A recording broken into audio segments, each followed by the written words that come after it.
thought I was going to be nervous when I got out here, and I'm right, I'm nervous, so I'm going to be quick.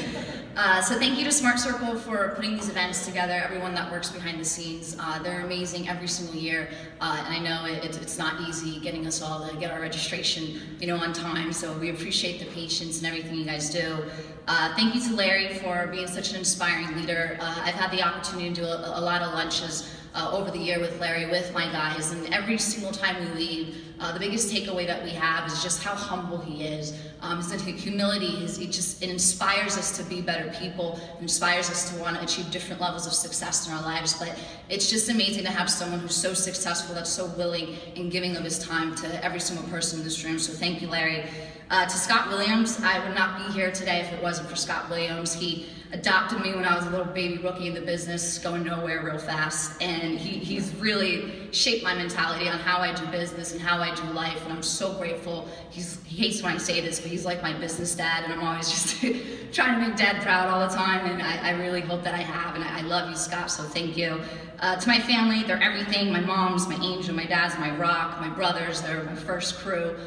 We're still together, so we're moving strong with that. To my team, guys here in the 2 rows right here, I'm not going to name each and every single one of you guys. Just raise your hands for me, please.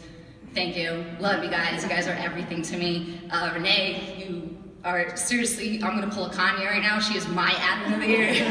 Because, I mean, she's done, we've gone through hell and back together this last year, and 2017 is going to be an amazing year for us. I have to give a special shout out to Miss Blondie over here in the front row who did the soul cycling, Christina. Christina has been, my girl forever. I mean, we went through the field together. She expanded with me 4 years ago when I went to LA. Sorry, my voice is shaky.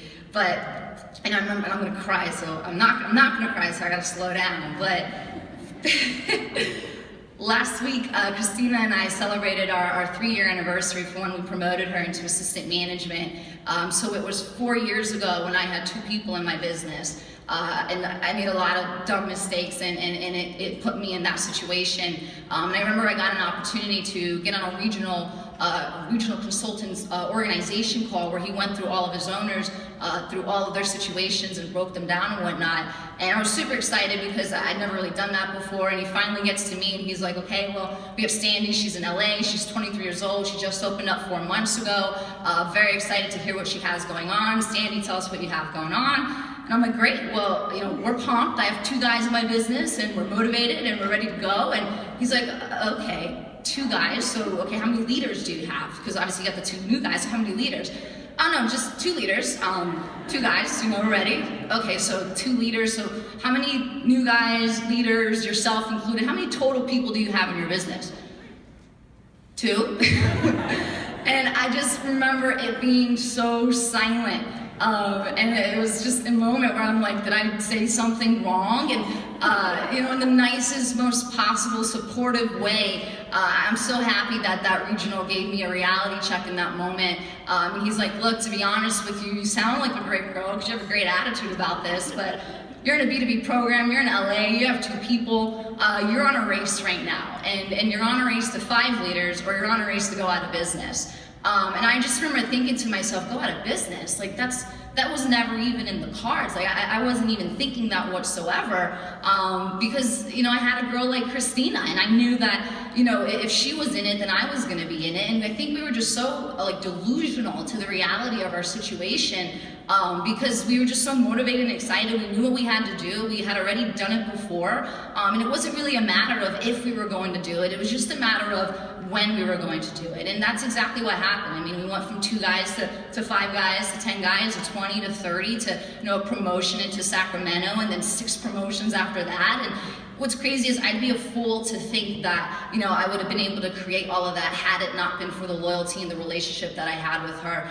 So this award not only goes out to me, but it's definitely going out to Christina as well, because she's been there with me through thick and thin, and I can't wait for her to come up here next year and receive a ton of awards as well. I gotta say thank you to Enrique. I got a chance to start working with him back in May, and that guy is he's super intense, and he's always just wants everybody to get better, and it's not better, it's better. And ever since I've worked with Enrique, I've definitely gotten better at the business. So thank you for the intensity that you bring to the table. And I guess the last thing I'll say is something about, you know, consistency. I am really proud of this award because, you know, success takes time. So, you know, it's the consistent actions that you take on a daily basis, which turn into a weekly basis, which turn into month basis, that are gonna produce your success, and at the same time that are gonna produce your failure. And if I had to go back to, you know, when it was just Christina and I in my office and think about like what I had to do to not go out of business, I had to do, you know, get 10 leaders and promote Christina and then promote more offices, and then, you know, 3 years in, completely start over and go into the heart of San Francisco and build an office completely from scratch all over again. If I focused on that when I was a rookie owner, I would have never accomplished it. I would have been extremely, you know, disappointed in myself. I would have been extremely concerned because at that time I would have felt inadequate, because the truth is I was inadequate at the time. But what I was adequate at was getting up every single day and going to work and running meetings and going in the field and teaching and training and building people and having good critical conversations. That's what I excelled at. So I knew if I could just do that every single day, do all the small little efforts on a daily basis consistently, then inevitably I would produce a larger result and a larger success in my life. And still to this day, that's something that, and I really hone in on and really try to focus on, is just, you know, reaching for the stars, having visions, having big dreams, having big goals, but reminding myself to stay grounded and focus on the next task at hand, because I know that inevitably it will produce the results that I want. Cheers. Thank you guys.